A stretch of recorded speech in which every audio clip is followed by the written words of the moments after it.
अगला nuclear country Iran होगा या जापान, या फिर वो मुल्क जिसका नाम आपने कभी सोचा भी नहीं होगा। Saudi Arabia need nuclear weapons to counter Iran. Saudi Arabia does not want to acquire any nuclear bomb. But without a doubt, if Iran developed a nuclear bomb, we will follow suit as soon as possible. दुनिया में तकरीबन 200 के करीब countries हैं, लेकिन atomic power सिर्फ 10 countries के पास है। लेकिन सबसे अजीब बात यह है कि ये 10 कंट्रीज न्यूक्लियर पावर बनने के बाद पावरफुल तो जरूर बन गई, लेकिन इनमें से कोई भी इस वेपन को ओपनली यूज नहीं कर सकता, क्योंकि ये एक ऐसी पावर है जो दूसरी कंट्रीज को तबाह करने से ज्यादा उनको डराने के लिए काम आती है। लेकिन सवाल ये है, हर कंट्री ने ये वेपन कैसे बनाया? क्या ये सिर्फ साइंस की कहानी है? नहीं, ये कहानी साइंस से ज्यादा डर, धोखे और जासूसी की है। ये कहानी उन कंट्रीज की है जो दुनिया को अमन का लेक्चर देते रहे और खुद सीक्रेट बंकर्स में दुनिया के सबसे खतरनाक वेपन बनाती रही। चलिए समझते हैं हर कंट्री के न्यूक्लियर पावर बनने के पीछे की कहानी। 5, 4, 3, 2, 1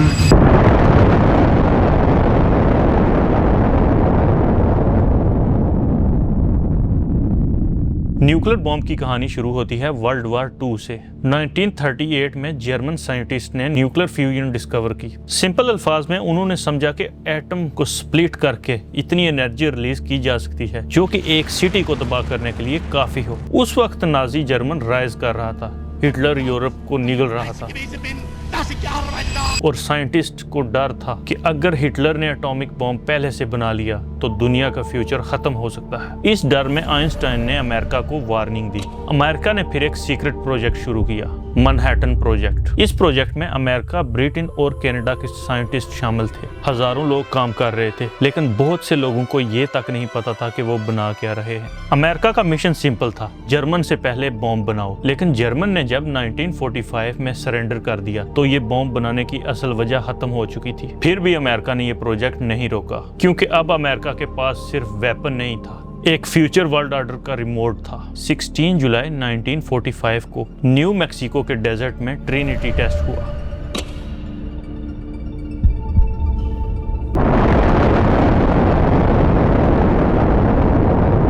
और उस लम्हे अमेरिका को लगा कि दुनिया का किंग अब अमेरिका है। फिर अगस्त 1945 को हिरोशिमा और नागासाकी पे अमेरिका ने हमला कर दिया। वर्ल्ड वार 2 खत्म हुई, लेकिन न्यूक्लियर एज शुरू हो गई। अमेरिका ने सोचा था कि अब न्यूक्लियर मोनोपोली सिर्फ उनके पास रहेगी, लेकिन अमेरिका एक चीज भूल गया, सीक्रेट्स कभी परमानेंटली सीक्रेट्स नहीं रहते।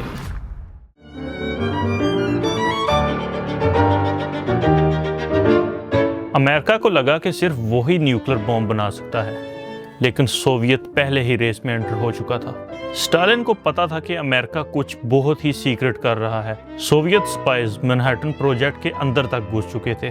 उन्होंने डिजाइन्स, कैलकुलेशन और साइंटिफिक इंफॉर्मेशन मॉस्को तक पहुंचा दी, लेकिन स्टालिन इतना सस्पिशियस था कि उसे चोरी की इंफॉर्मेशन पर पूरा भरोसा नहीं था। उसे डर था कि कहीं अमेरिका फेक इंफॉर्मेशन तो नहीं भेज रहा।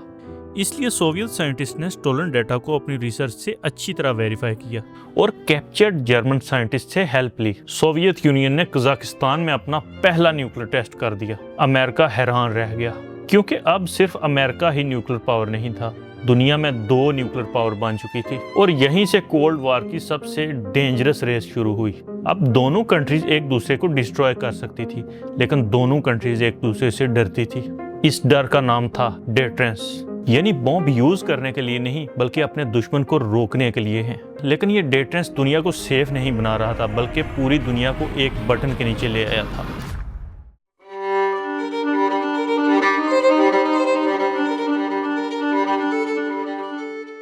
ब्रिटेन अमेरिका का सबसे क्लोज एलाय था। वर्ल्ड वार 2 में वो अमेरिका के साथ लड़ा। ब्रिटेन ने न्यूक्लियर रिसर्च में अमेरिका का साथ भी दिया था। वार के दौरान ब्रिटेन ने अपनी रिसर्च अमेरिका के मैनहट्टन प्रोजेक्ट के साथ शेयर की। ब्रिटेन को लगा कि जब ये बॉम्ब बन जाएगा तो अमेरिका ब्रिटेन के साथ ये टेक्नोलॉजी शेयर करेगा। लेकिन वॉर के बाद अमेरिका ने न्यूक्लियर सीक्रेट्स पर लॉक लगा दिया। बरतानिया हैरान था। जिस प्रोजेक्ट में उनका काफी ज्यादा कंट्रीब्यूट था, उस प्रोजेक्ट का फाइनल रिजल्ट ही उनसे छुपा लिया। यहाँ ब्रिटेन को एक लेसन मिला। इंटरनेशनल पॉलिटिक्स में दोस्ती इंपॉर्टेंट होती है, लेकिन सर्वाइवल उससे भी ज्यादा अहम होता है। बर्तानिया ने डिसाइड किया अगर हमें वर्ल्ड पावर बनना है तो हमें भी अपना बॉम्ब बनाना पड़ेगा। 1952 में बर्तानिया ने ऑपरेशन हैरिकेन के नाम से अपना पहला न्यूक्लियर टेस्ट किया। ब्रिटेन दुनिया की तीसरी न्यूक्लियर पावर बन चुका था। उसका मैसेज क्लियर था, हम अमेरिका के दोस्त हैं, लेकिन अपनी हिफाजत के लिए किसी दोस्त के प्रॉमिस पर डिपेंड नहीं करेंगे।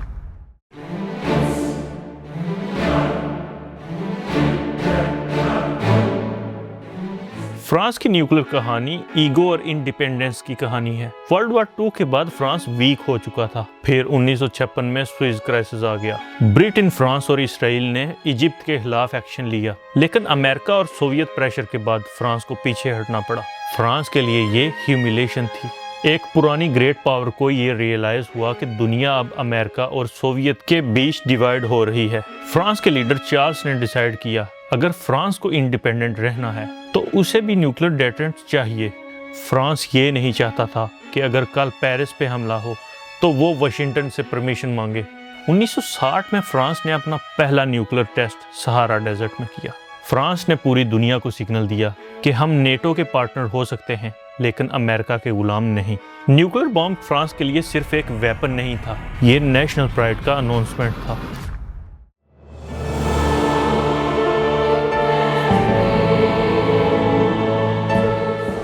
चाइना का न्यूक्लियर प्रोग्राम भी डर से स्टार्ट हुआ। कोरियन वार के दौरान चाइना ने अमेरिका की मिलिट्री पावर को करीब से देखा और अमेरिका न्यूक्लियर वेपन यूज कर चुका था, और चाइना को लगता था कि अगर फ्यूचर में अमेरिका ने न्यूक्लियर थ्रेट दिया तो चाइना के पास जवाब होना चाहिए। शुरू में सोवियत यूनियन ने न्यूक्लियर रिसर्च में चाइना का काफी साथ दिया। दोनों कम्युनिस्ट कंट्रीज की आपस में दोस्ती हो रही थी, लेकिन फिर माओ और सोवियत लीडरशिप के दरमियान आइडियोलॉजिकल कॉन्फ्लिक्ट शुरू होने लगे। सोवियत यूनियन ने अपने एक्सपर्ट्स चाइना से वापस बुला लिए, चाइना को आधे रास्ते में अकेला छोड़ दिया, लेकिन इसके बावजूद चाइना ने ये प्रोजेक्ट बंद नहीं किया। उस वक्त चाइना गुर्बत और पॉलिटिकल केओस से गुजर रहा था, फिर भी उसने न्यूक्लियर प्रोग्राम को प्रायोरिटी दी। 1964 में चाइना ने अपना पहला न्यूक्लियर टेस्ट किया और कुछ ही सालों में अपना हाइड्रोजन बॉम्ब भी टेस्ट कर दिया। चाइना का मैसेज सिंपल था, अगर दुनिया न्यूक्लियर लैंग्वेज समझती है तो चाइना भी उसी लैंग्वेज में बात करेगा। लेकिन चाइना के न्यूक्लियर बॉम्ब ने एशिया में एक और कंट्री को डरा दिया।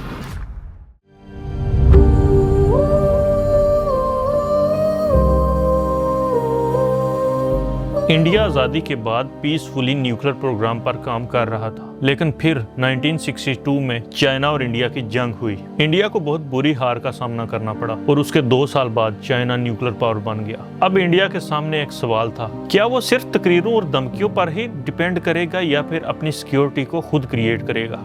1974 में इंडिया ने पोखरान में अपना पहला न्यूक्लियर टेस्ट किया और इसका नाम रखा स्माइलिंग बुद्धा। इंडिया ने इसे पीसफुल न्यूक्लियर एक्सप्लोजन कहा। इंडिया कह रहा था हम बॉम्ब बना सकते हैं, लेकिन इंडिया ने फौरन ओपन न्यूक्लियर वेपन डिप्लॉय नहीं किए। फिर 1998 में इंडिया ने दोबारा टेस्ट किए। अब मैसेज क्लियर था, इंडिया अब न्यूक्लियर पावर है। लेकिन इंडिया के न्यूक्लियर टेस्ट ने सबसे ज्यादा शौक अमेरिका या चाइना को नहीं दिया, सबसे ज्यादा शौक पाकिस्तान को हुआ।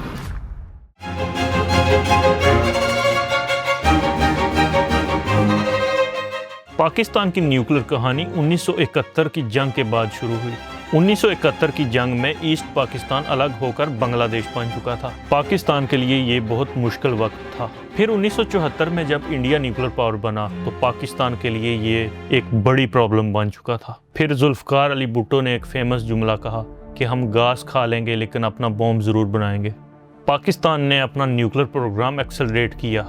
डॉक्टर अब्दुल कदीर खान इस कहानी के सेंट्रल नाम बने। उनका यूरेनियम इनरिचमेंट नॉलेज पाकिस्तान के प्रोग्राम के लिए बहुत इंपॉर्टेंट साबित हुआ।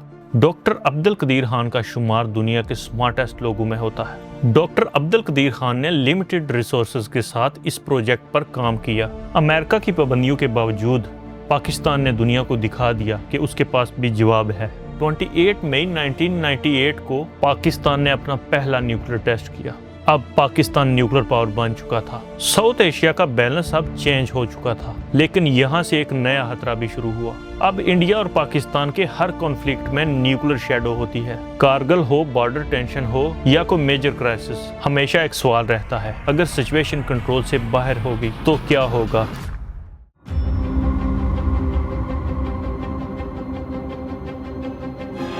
इसराइल न्यूक्लियर स्टोरी का सबसे मिस्टीरियस चैप्टर है। इसराइल ने कभी ऑफिशियली ये एक्सेप्ट नहीं किया कि हमारे पास न्यूक्लियर पावर है, लेकिन दुनिया के ज़्यादातर एक्सपर्ट्स बिलीव करते हैं कि इसराइल के पास न्यूक्लियर वेपन है। इसराइल की पॉलिसी को कहा जाता है न्यूक्लियर एम्बिग्विटी, यानी ना कंफर्म करो ना डिनाई करो, दुश्मनों को डाउट में रखो। इसराइल एक छोटा कंट्री है और उसने अपने इर्द गिर्द बहुत से दुश्मन बना लिए। इसराइली लीडरशिप को लगता था कि अगर कभी फुल स्केल डिफीट हुई तो मुल्क का नामो निशान मिट जाएगा। फ्रांस ने 1950 में इसराइल के न्यूक्लियर प्रोग्राम में काफ़ी हेल्प की और फिर डिमोना फैसिलिटी डेवलप हुई। अमेरिका स्पेशली कैनेडी एडमिनिस्ट्रेशन इस प्रोग्राम के खिलाफ थी, लेकिन इसराइल ने इंस्पेक्शंस को केयरफुली मैनेज किया। लेकिन कहा जाता है कि कैनेडी को इसराइल पर शक हो गया था और वो इसराइल को रोकना भी चाहता था, लेकिन कुछ अरसे बाद उसका कत्ल हो गया।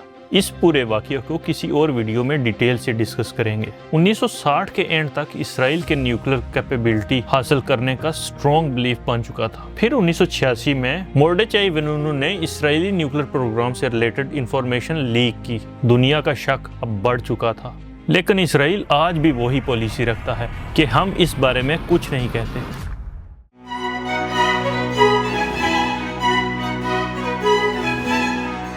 नॉर्थ कोरिया की न्यूक्लियर स्टोरी सर्वाइवल की स्टोरी है। कोरियन वार के बाद नॉर्थ कोरिया की काफ़ी सिटीज तबाह हो चुकी थी। अमेरिका साउथ कोरिया में अपनी मिलिट्री प्रेजेंस हमेशा रखता था, जिससे नॉर्थ कोरियन लीडरशिप को हमेशा रिजीम चेंज का डर रहता था। उन्होंने दुनिया की एग्जांपल्स देखी थी। सद्दाम हुसैन के पास न्यूक्लियर वेपन नहीं था, फिर भी उसकी सरकार गिर गई।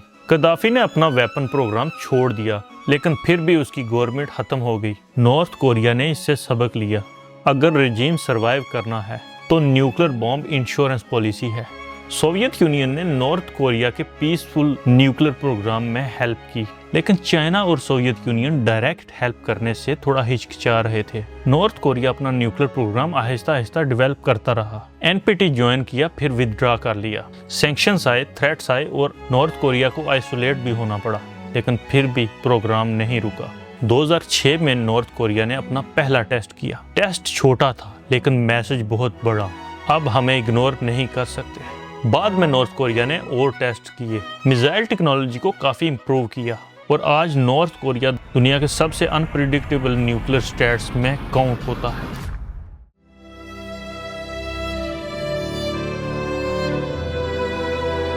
इस कहानी में एक और कंट्री भी है, साउथ अफ्रीका। साउथ अफ्रीका ने अपार्थाइड एरा में न्यूक्लियर वेपन्स डेवलप किए। उसके पास यूरेनियम रिसोर्सेज थे। रीजनल थ्रेट्स और इंटरनेशनल आइसोलेशन ने उसे न्यूक्लियर प्रोग्राम शुरू करने पर मजबूर किया। 1980 तक साउथ अफ्रीका ने न्यूक्लियर वेपन बना लिया था, लेकिन फिर कोल्ड वार एंड होने लगी। अपार्थाइड सिस्टम कोलैप्स की तरफ था। साउथ अफ्रीका ने एक हिस्टोरिक डिसीजन लिया, अपना न्यूक्लियर प्रोग्राम खुद ही डिसमेंटल कर दिया। साउथ अफ्रीका आज न्यूक्लियर कंट्री नहीं है।